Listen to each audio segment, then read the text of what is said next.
गुरु का काम यही है कि शिष्य को भगवान के साथ जोड़े।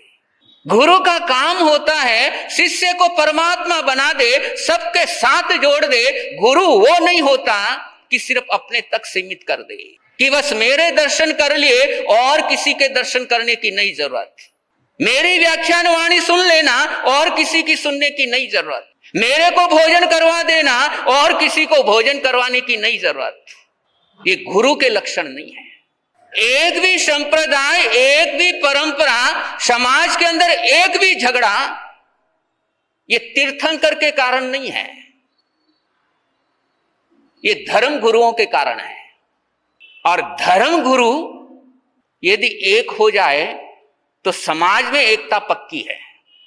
भले ही हम यहां बैठ करके आपको बोलते हैं आप एक हो जाओ, एक हो जाओ, एक हो जाओ, नहीं होने वाले हो। बंदो, यदि धर्म गुरु आपस में मिलने लग जाए तो समाज तो आपस में अपने आप मिलने लग जाएगा। धर्म गुरु यदि आपस में बात करना शुरू कर दे तो संघ समाज तो अपने आप शुरू कर देगा। तो जितने भी संघ समाज में ये झगड़े दिख रहे हैं, मानो या ना मानो, कहीं ना कहीं गुरु का बहुत बड़ा रोल है। स्वीकार करो या मत करो।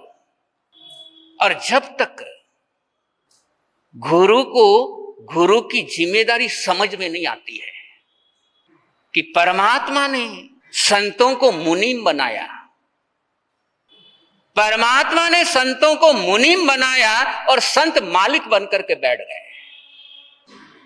खुद को भगवान समझ बैठे, और तभी से ये रगड़े झगड़े शुरू हो गए। तो सामाजिक एकता,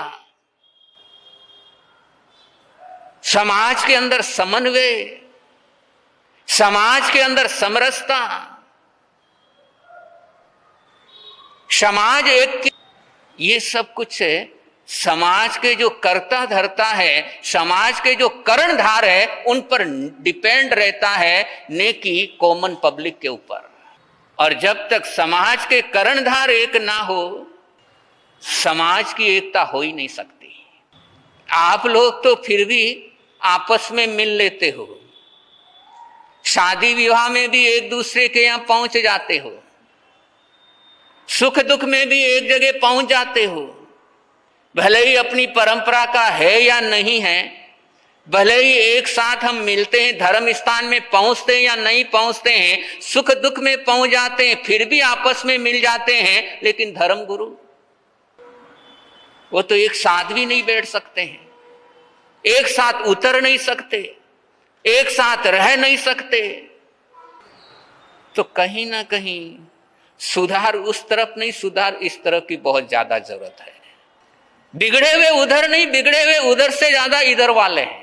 और जब तक इधर वाले नहीं सुधरेंगे, बिगड़ा हुआ माहौल सुधर नहीं सकता, नहीं सुधर सकता। तो गुरु का तो बहुत बड़ा दायित्व होता है। यदि गुरु अपनी जिम्मेदारी का यदि ईमानदारी से निर्वाह करने लगे तो समाज कहां से कहां पहुंच जाता है।